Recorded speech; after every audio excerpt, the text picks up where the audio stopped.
El órgano que estamos viendo corresponde a pulmón, donde podemos identificar parte de la subdivisión de los bronquios, un sector que corresponde al corte del parénquima pulmonar y en parte la superficie pleural. Esta última se la ve transparente y a través de ella se observan vasos congestivos. El parénquima pulmonar se encuentra conservado en tamaño pero erguido. Si lo vemos al corte aproximándonos, podemos observar que la coloración es una coloración rojiza debido a la congestión vascular marcada que tiene el órgano. Al igual que ese aspecto erguido, está definido por una serie de caracteres histológicos que vamos a pasar a ver en el primer preparado que corresponde a este trabajo práctico, que es el de congestión y edema de pulmón. Estamos viendo el corte histológico de este órgano, donde se observan la presencia de estructuras tubulares revestidas por un epitelio,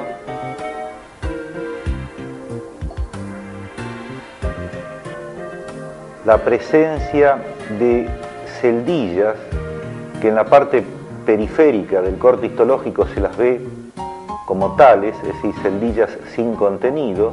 Estas celdillas se hallan separadas, si las observamos a mayor aumento, por estructuras que parecen verdaderos tabiques que están separando estas cavidades,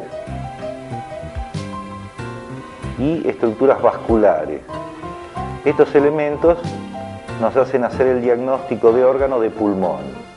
Si bien en la parte periférica del órgano estas celdillas se hallan carentes de contenido, en la mayor parte del preparado histológico las mismas se hallan rellenas por un material o un líquido intraalveolar de aspecto eosinófilo y alino.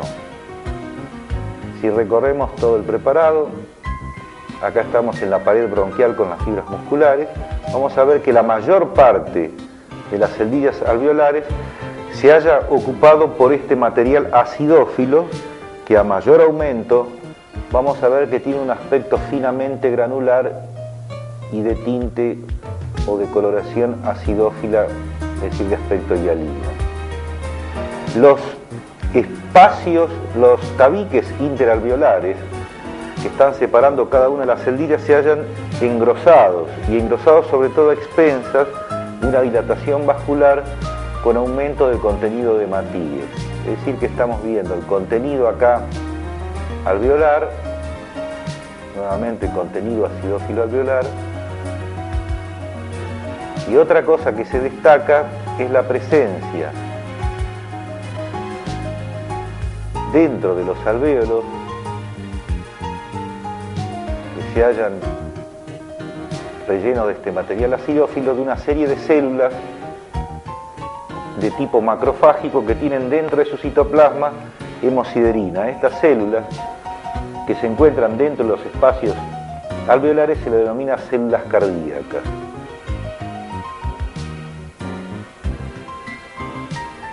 En conclusión, la lesión fundamental que se observa en este preparado histológico es un engrosamiento de los tabiques, un contenido intraalveolar de tipo acidófilo y la presencia o la movilización dentro de dichas cavidades de macrófagos cargados con hemosiderina. Este es el aspecto histológico o las características morfológicas de la congestión y edema de pulmón.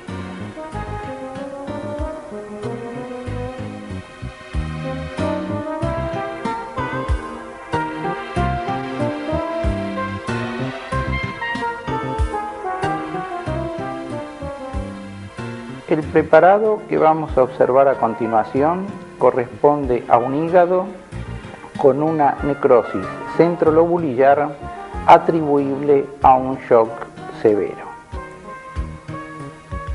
Como podemos ver en el extremo superior derecho de la pantalla, ahí tenemos un espacio porta que podemos reconocer por la presencia de este conducto de gran tamaño que corresponde a una rama de la vena porta, a este otro que corresponde a una rama de la arteria hepática y conductos biliares. Por lo tanto, esto es un espacio porta. Acá tenemos las zonas de trabéculas hepáticas y en esta zona que correspondería a la vena centrolobulillar, ya con esta pequeña magnificación observamos una zona de distinta coloración. Si recorremos el preparado, vemos que esto se va repitiendo con otro espacio porta y zonas de distinta coloración a nivel de lo que serían zonas centrolobulillares. Acá tenemos otro espacio porta y acá zonas centrolobulillares con distintas coloración. Esto se repite en todo el preparado histológico. Si observamos esto con mayor magnificación,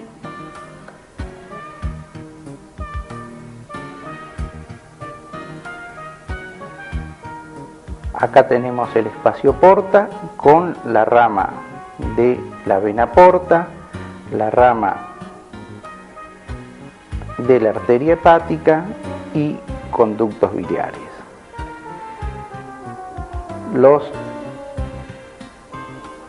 Acá tenemos cordones de hepatocitos y acá sinusoides en el que, como sabemos, en condiciones normales distinguimos tres tipos de células: las células endoteliales, las células de Kupffer que cumplen una actividad macrofágica y las células que están en el espacio de Dice correspondiente a los lipocitos. Yendo hacia la zona centrolobulillar, encontramos esta zona de distinta coloración en la que encontramos hepatocitos sin núcleo con citoplasma homogéneo o granuloso que corresponde a una zona de necrosis. Además, en estas zonas podemos encontrar una prominencia de las células macrofágicas que corresponderían a células de Kupffer que están cumpliendo una actividad macrofágica del tejido necrótico. Si aún ponemos mayor magnificación en esta zona, observamos acá hepatocitos, trabéculas hepáticas conservadas, espacios sinusoides y en esta zona la parte de tejido necrótico con prominencias de elementos de tipo macrofágico. Volviendo a un aumento menor,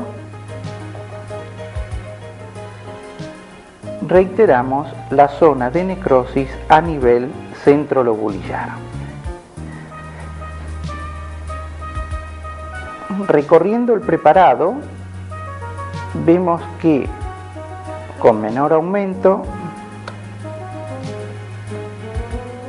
vemos que en algunos sectores esta necrosis afecta esencialmente la zona centrolobulillar, en tanto que en otras áreas, como en esta, se observa que hay una especie de unión entre las zonas de necrosis y esto es lo que se conoce como necrosis en puente.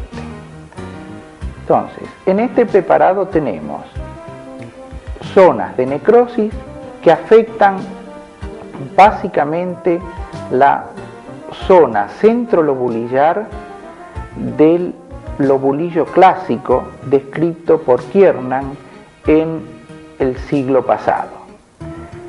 Esta zona centrolobulillar del lobulillo clásico corresponde a la zona 3 del acino de Rappaport.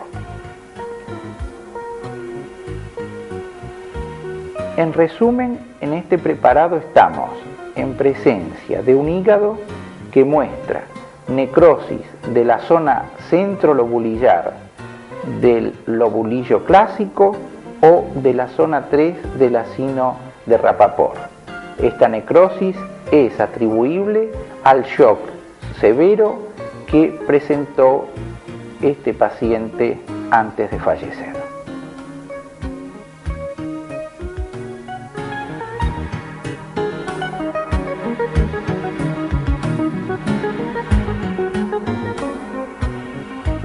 El preparado que vamos a observar a continuación corresponde a una arterioesclerosis renal que afecta a vasos de mediano y pequeño calibre. Las características macroscópicas de los riñones afectados con este tipo de alteración la podemos observar en esta imagen. Como vemos, son riñones más o menos conservados de tamaño y que presentan una granulación fina que se extiende a toda la superficie del mismo. Acá lo tenemos con mayor aumento y vemos que esto está caracterizado por pequeñas granulaciones que afectan en forma más o menos uniforme a toda la superficie renal. Estas granulaciones se forman como consecuencia de las áreas de atrofia que se van constituyendo por la isquemia inducida por la arterioesclerosis, así como también contribuye las áreas de hipertrofia que puedan haber en las zonas no afectadas por la arterioesclerosis. Así, pasamos a la observación microscópica. Acá tenemos la zona correspondiente al epitelio transicional de la pelvis renal. Luego acá tenemos la zona correspondiente a la médula renal y acá ya distinguimos estas estructuras correspondientes a los glomérulos renales, por lo tanto estamos en zona ya de corteza renal. Y acá en el extremo de la flecha ya tenemos la zona correspondiente a la cápsula renal. Recorriendo el preparado con este pequeño aumento, observamos estas zonas en las cuales tenemos tubos renales más o menos de características normales, en tanto que en estas otras zonas, como vemos acá, encontramos los glomérulos más próximos entre sí y que el espacio ocupado por los túbulos es menor, con túbulos más pequeños, con aumento del tejido conectivo entre los mismos. En relación con estas zonas que acabamos de escribir, vemos vasos de paredes engrosadas. Si volvemos a esta zona, por donde empezamos la inspección del preparado, vamos a poner a mayor aumento.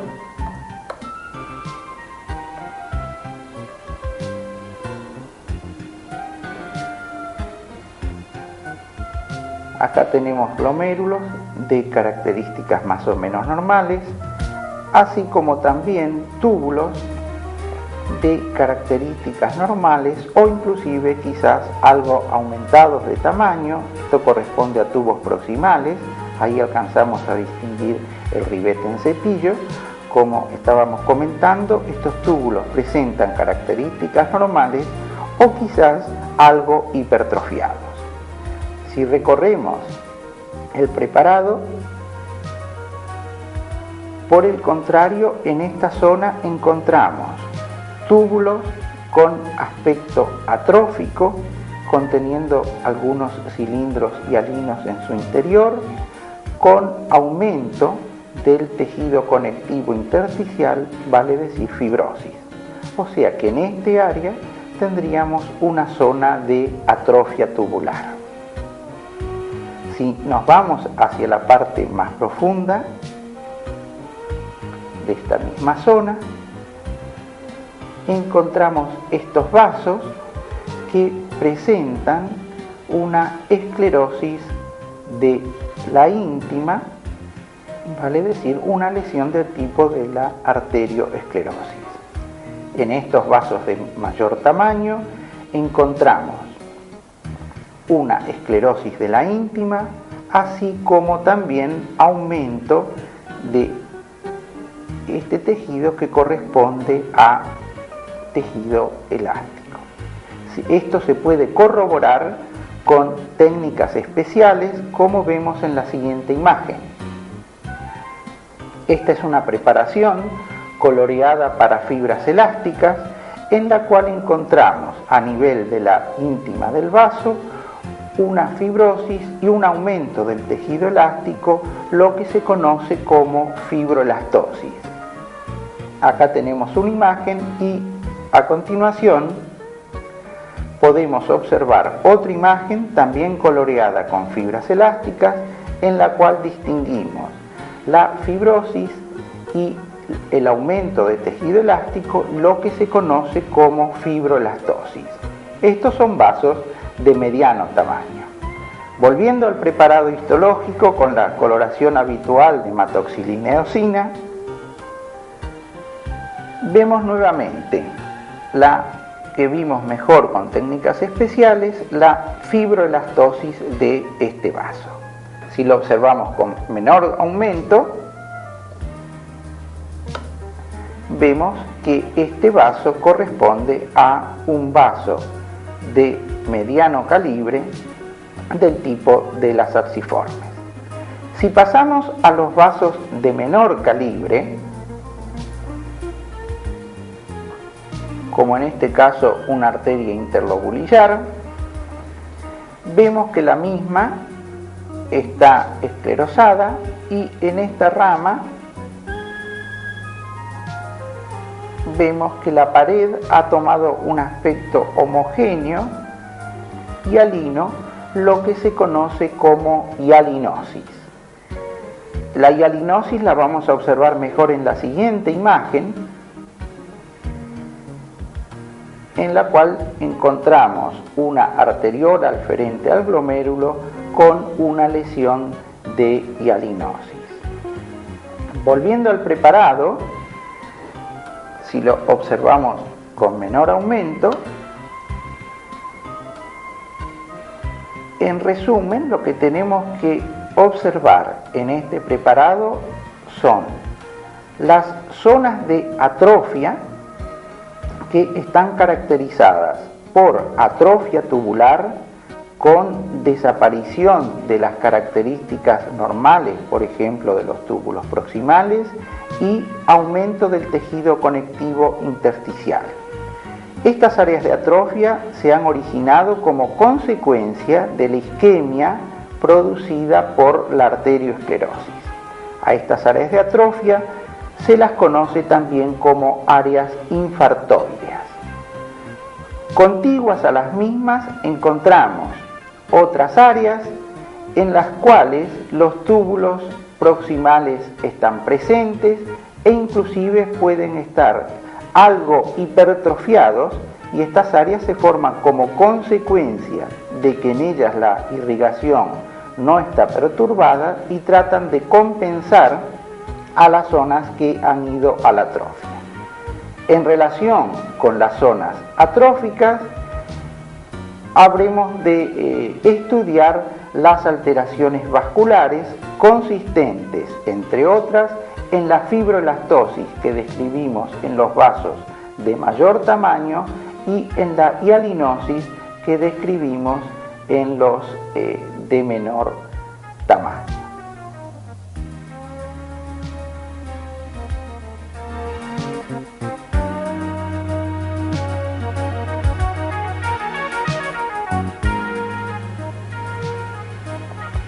El preparado que vamos a observar a continuación corresponde a un infarto anémico de riñón. Como sabemos, infarto es la necrosis consecutiva a la obstrucción morfológica o funcional de una arteria.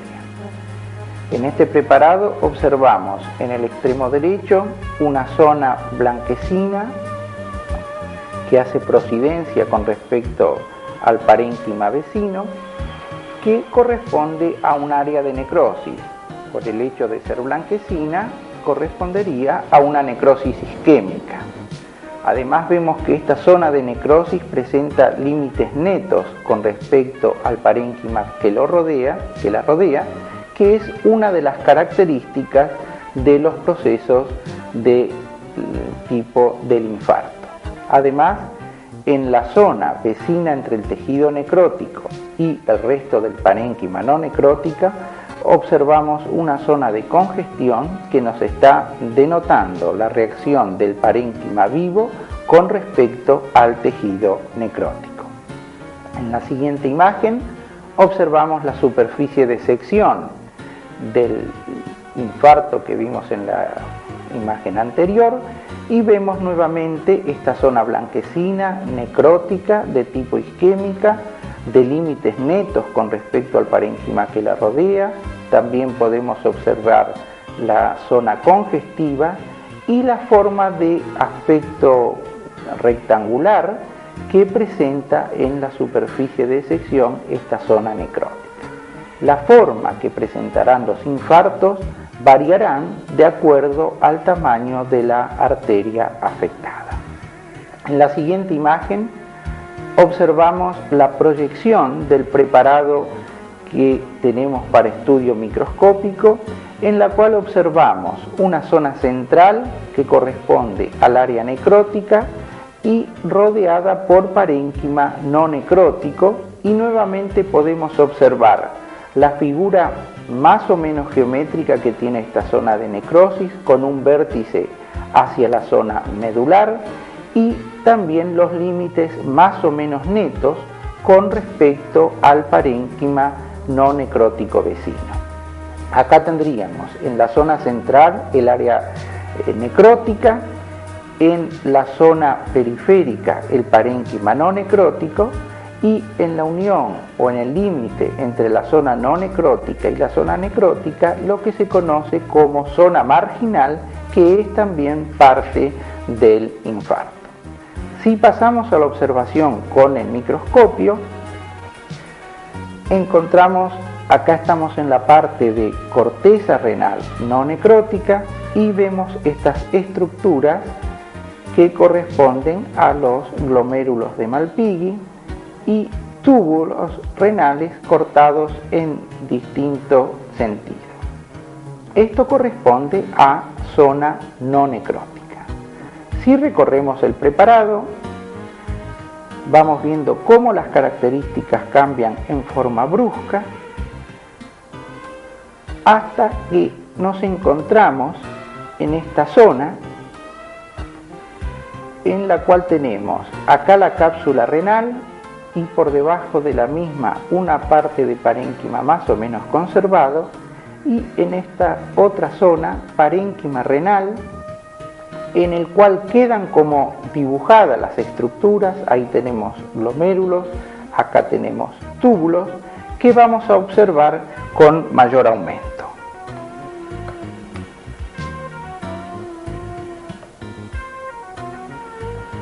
Observando con mayor aumento, acá tenemos glomérulos, ahí tendríamos en el extremo de la flecha intersticio, hay túbulos, y una de las características que presenta este tejido es la ausencia de núcleos, tanto en los glomérulos como en el intersticio, como en los túbulos.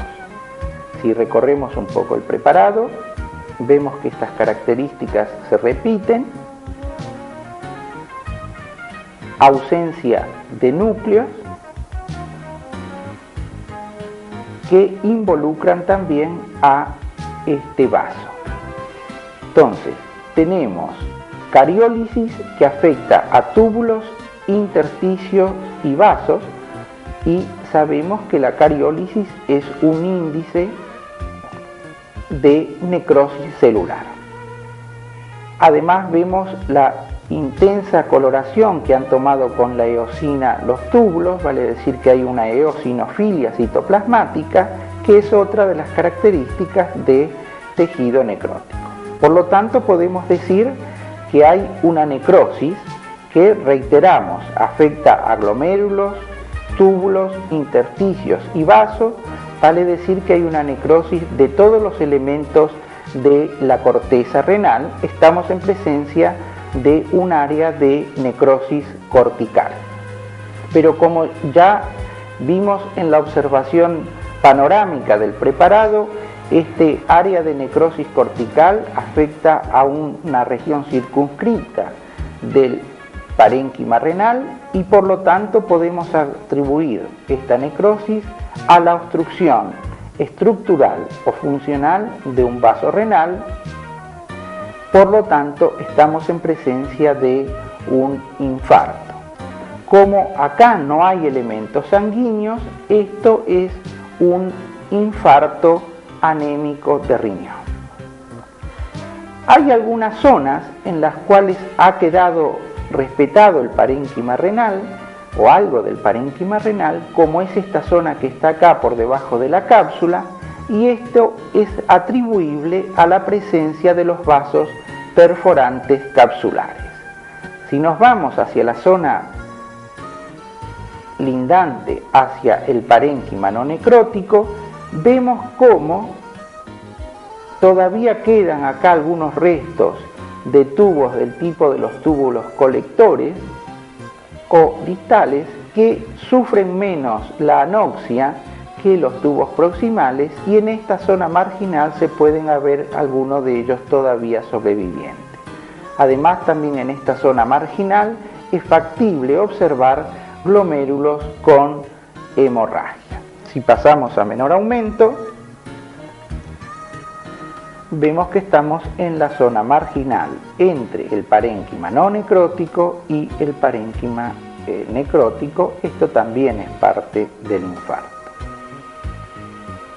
En resumen, estamos en presencia de una zona de necrosis del tipo de la necrosis de colicuación, porque vemos como fantasmas de las estructuras normales, una zona de necrosis de límites netos que no tiene sangre en su interior, por lo tanto es una necrosis de coagulación de tipo isquémico, que por las características morfológicas, los límites netos, etcétera, que ya hemos comentado, nos permite hacer el diagnóstico de que esta necrosis ha sido consecuencia de la obstrucción de una arteria, vale decir que estamos en presencia de un infarto anémico de riñón.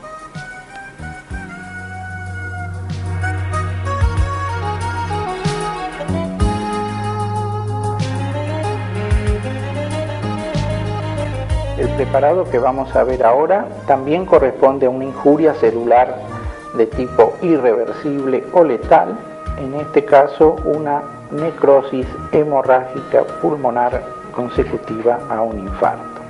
Acá tenemos una representación de las características macroscópicas de esta lesión, arriba a la derecha, en la cual vemos una zona hemorrágica de límites netos y con mayor extensión en relación con la pleura.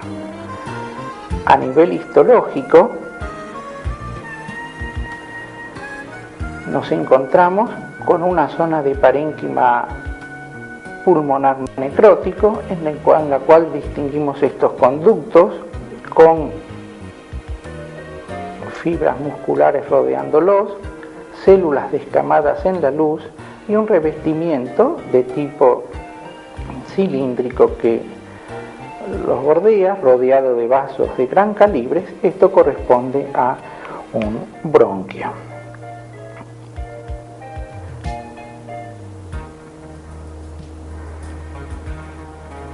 Acá tenemos bronquios de menor tamaño, rodeados también por vasos. Si recorremos esta parte del parénquima pulmonar, nos llaman la atención varias cosas. Una de ellas es el grosor de los vasos. Vemos que estos vasos se destacan mucho. Evidentemente están engrosados. Otra cosa que llama la atención es el grosor de los tabiques interalveolares, que también se hallan engrosados. Y en el interior de los alvéolos distinguimos células descamadas en moderada cantidad, que si las observamos con mayor aumento,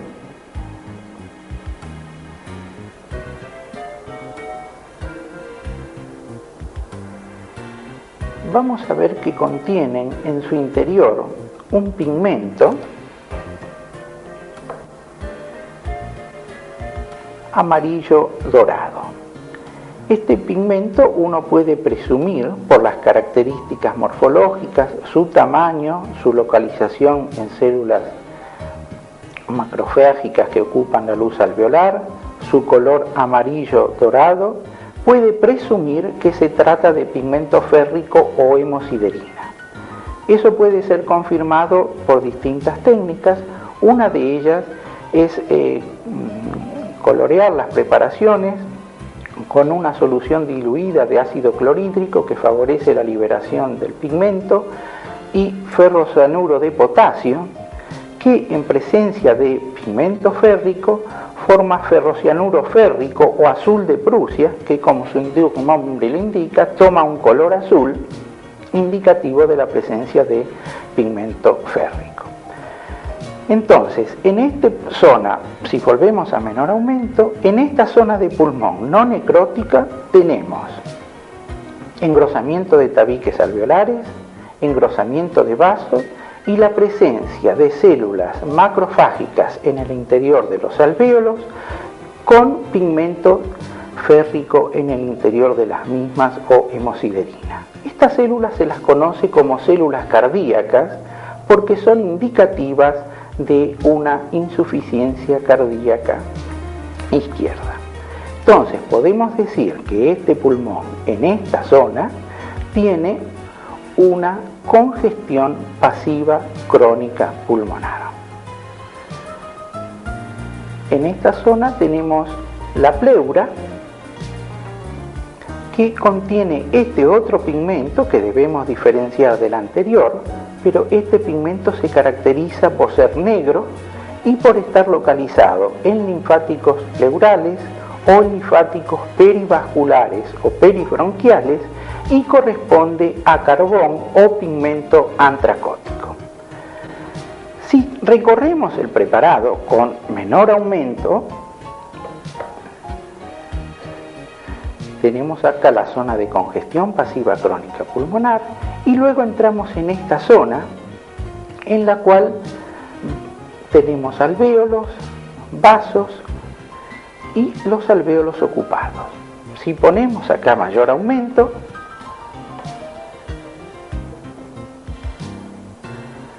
nos llama antes que nada la atención de este muy abundante pigmento que no tiene una localización precisa, que lo vamos a ver en distintas localizaciones, y que corresponde a un pigmento que se forma como consecuencia de del formol ácido sobre los glóbulos rojos y se conoce como formol pigmento.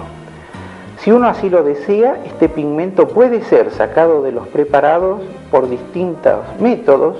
Uno de ellos es sumergir los preparados antes de colorearlos en una solución alcohólica saturada de ácido pícrico durante 10 a 15 minutos y esto remueve este pigmento. Vale decir que en este preparado nosotros tenemos tres tipos de pigmento: pigmento antracótico, pigmento hemosiderínico y formol pigmento. Lo importante de esta zona es lo siguiente: nosotros tenemos tabiques interalveolares, estructuras vasculares sin núcleos, vale decir que hay cariólisis, por lo tanto estamos en presencia de necrosis. Pero también tenemos abundantes glóbulos rojos en el interior de los alvéolos, por lo tanto estamos en presencia de una necrosis hemorrágica.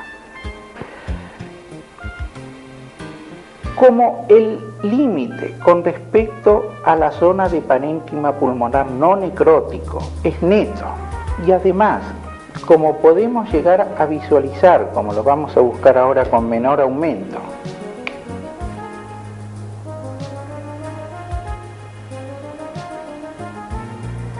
estas estructuras que vemos acá, que corresponden a vasos que tienen en su interior un trombo o un émbolo, podemos decir que estamos frente a una necrosis hemorrágica pulmonar que se ha formado como consecuencia de la obstrucción de una rama de la arteria mediana o pequeña de la arteria pulmonar. Vale decir que estamos en presencia de un infarto hemorrágico. Nosotros sabemos que en condiciones normales, si se tapa una rama de la mediana o pequeña de la arteria pulmonar, lo que ocurre no es el infarto hemorrágico, sino la llamada hemorragia intraalveolar, en la cual hay presencia de hematíes en el interior de los alvéolos pulmonares sin necrosis de los tabiques interalveolares, y que estos hematíes posteriormente son reabsorbidos a través de la circulación bronquial, y esto puede ser seguido clínicamente a través de distintas metodologías. Una puede ser, por ejemplo, radiológicamente. Para que un pulmón, frente a una obstrucción de las ramas de la arteria pulmonar, haga un infarto hemorrágico, tienen que tener un trastorno previo. ¿Cómo tiene en este caso? Que tiene una congestión pasiva crónica pulmonar, como puede ser, por ejemplo, consecutiva a una estrechez mitral. Vale decir que este pulmón tiene la patología de base previa necesaria como para que en caso de traparse una rama de la arteria pulmonar lleve a un infarto hemorrágico. Entonces, en conclusión, en este preparado podemos observar distintos tipos de pigmento, 3 tipos de pigmento: pigmento antracótico, pigmento hemosiderínico y formolpigmento, y observar una necrosis hemorrágica del tipo de un infarto hemorrágico del pulmón. Y en la parte no necrótica del pulmón podemos observar las alteraciones imputables a una congestión pasiva crónica pulmonar.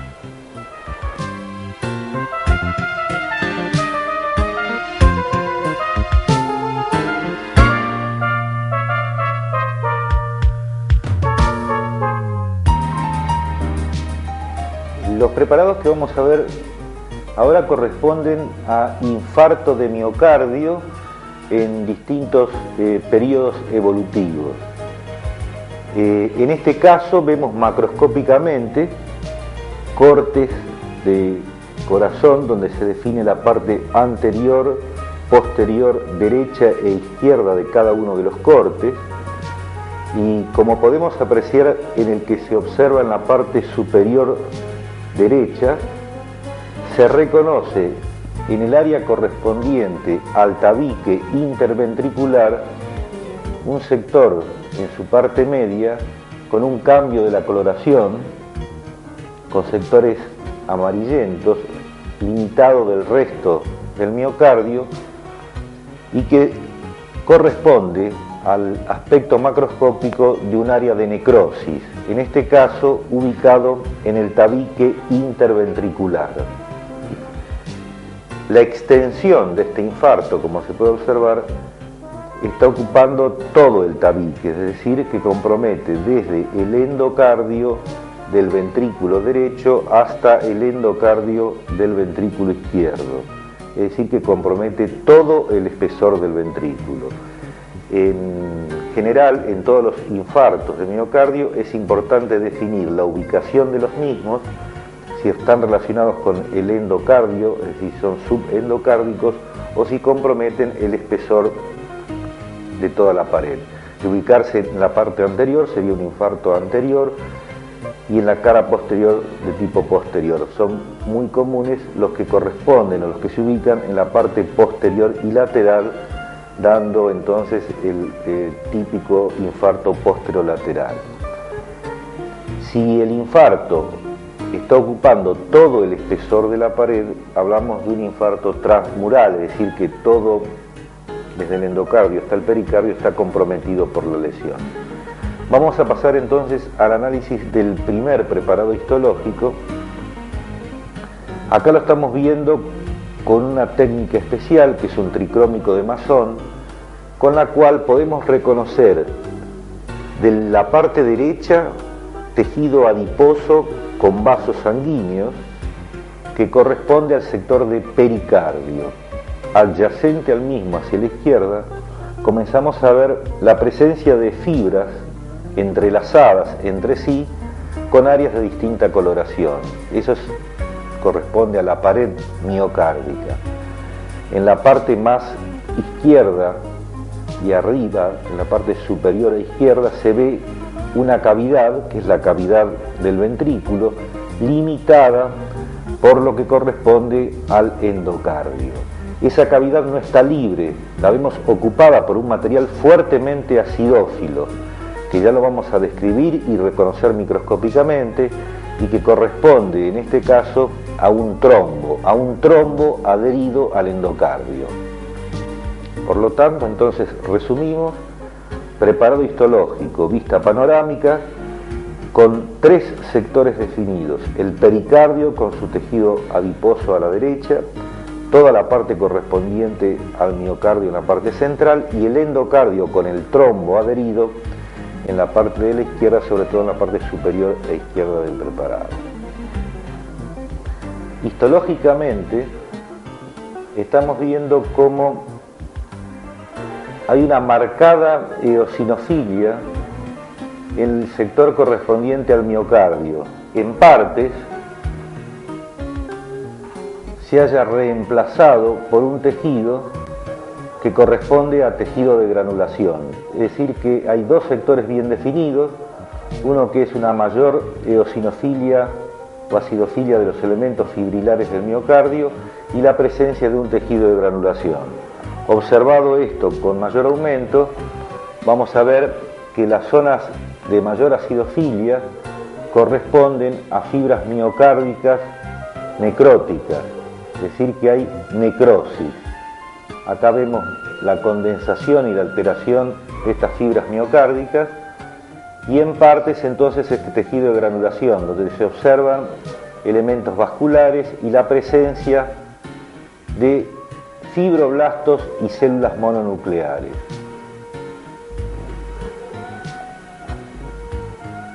Lo vemos a mayor aumento entonces la presencia de elementos fibroblásticos reemplazando o movilizándose en reemplazo de las fibras miocárdicas necróticas, y la movilización de elementos de tipo leucocitario, predominantemente mononuclear.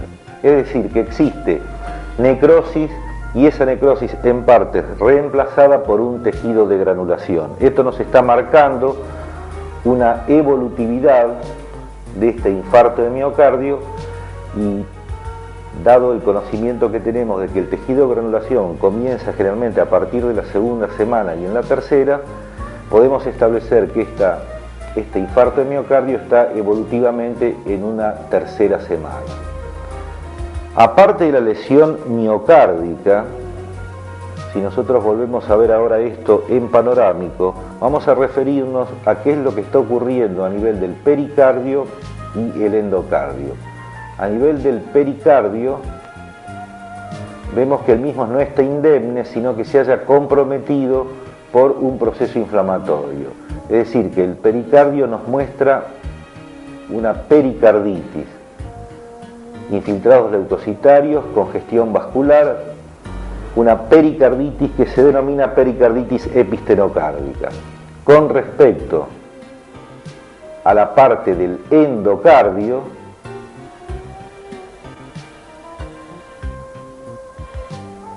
acá lo estamos viendo, vemos que se haya lesionado y se observa la presencia de una estructura muy definida. Vamos a buscar una zona, esta por ejemplo, donde se observa que hay fibrina atrapando, o un material acidófilo que corresponde a fibrina, atrapando elementos leucocitarios y hemáticos. Vamos a ver esto a mayor aumento y vemos entonces los haces de fibrina que incorporan o tienen atrapados entre sí elementos de leucocitos y hematíes. Por lo tanto, vemos, o resumiendo, decimos que este preparado tiene un área a nivel del miocardio correspondiente a una necrosis, en parte reemplazada por tejido de granulación, un infarto de miocardio en etapa evolutiva de tercera semana, que a nivel del pericardio tiene un componente inflamatorio que corresponde a la pericarditis epistenocárdica, y esto, que es el sector adyacente al endocardio, nos muestra una trombosis o un trombo reciente adherido al endocardio.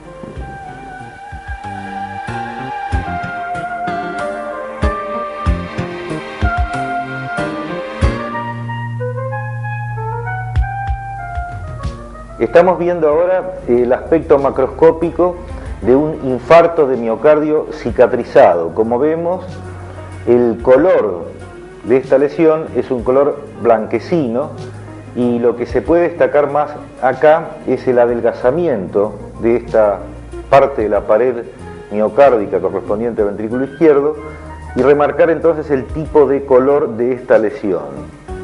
Como lo vemos ahora en un preparado panorámico, que corresponde a un infarto cicatrizado predominantemente subendocárdico, podemos observar los siguientes sectores. En la parte de arriba del preparado histológico se observa un remanente de tejido adiposo vascularizado que corresponde al pericardio.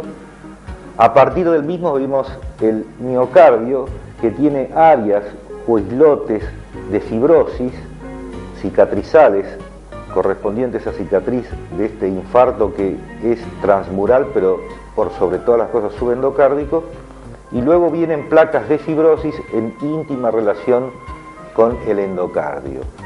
Vamos a analizar histológicamente ahora este preparado, comenzando desde el sector del endocardio. Acá tenemos el revestimiento endocárdico, por debajo vemos entonces los extensos sectores de fibrosis, que nos están dando la imagen del infarto cicatrizado. A partir de la tercera semana, luego de la presencia de ese tejido de granulación que habíamos visto en el preparado anterior, comienza entonces el reemplazo de ese tejido de granulación por colágeno. Este colágeno es el que va a dar la cicatriz o la lesión cicatrizal del infarto en estadios evolutivos posteriores, como el preparado histológico que estamos viendo en este momento.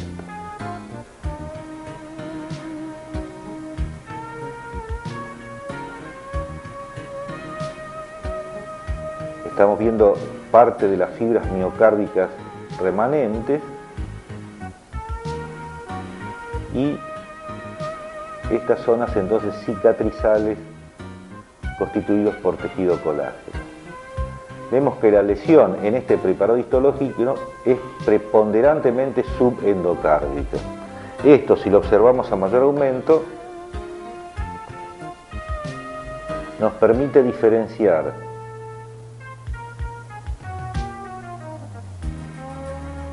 la zona correspondiente al endocardio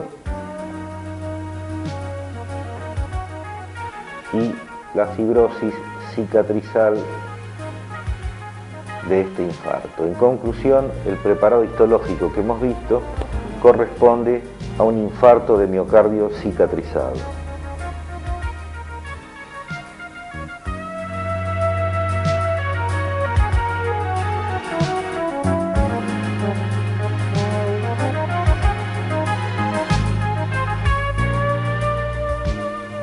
El preparado histológico que vamos a estudiar es el de un paquete vascular y nervioso con trombosis venosa antigua recanalizada y con trombos recientes.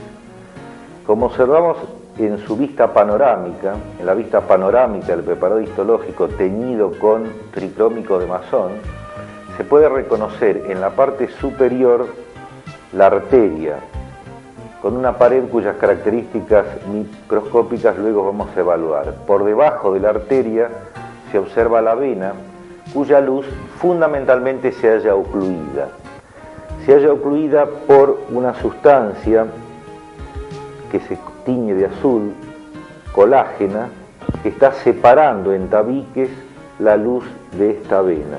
A su vez, en esa separación a través de tabiques quedan espacios vacíos que se hallan ocluidos por un material de color rojizo que corresponde a los trombos recientes, de la parte de la luz venosa recanalizada. Rodeando al vaso arterial superior y a la vena que se halla trombosada inferior, se ve tejido adiposo con algunos filetes nerviosos. Vamos a ver entonces el análisis histológico de este preparado, pero con una técnica de hematoxilina eosina. Lo que vemos es la zona correspondiente a la arteria. Diferenciamos la arteria por la presencia de una buena capa elástica interna como elástica externa, con su capa media constituida por fibras musculares. Estamos viendo la pared arterial. Por fuera de esta pared arterial vemos el tejido adiposo circundante, donde existen vasos de menor calibre, como vemos en distintos sectores del preparado.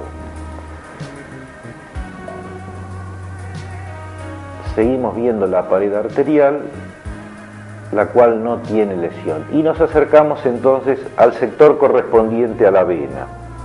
Como decíamos, a partir de la pared de la vena surgen una serie de tabiques conectivos, colágenos, que se introducen dentro de la luz, tabicando y separando la luz de esta vena. Continuamos observando la pared, vemos nuevamente estos tabiques conectivos, y dentro de estos tabiques conectivos existen una serie de modificaciones que vamos a ver a mayor aumento.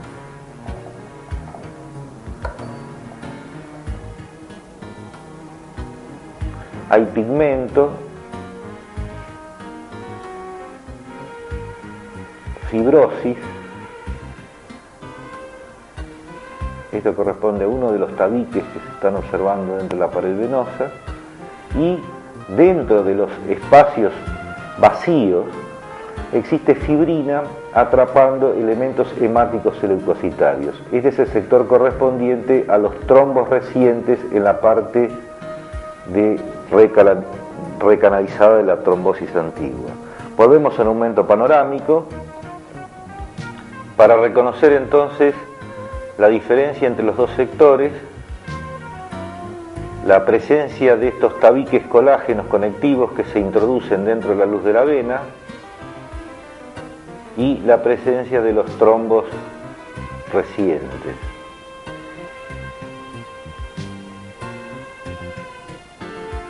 En vías de organización, constituidos fundamentalmente por fibrina. En otros sectores del preparado se vuelve a observar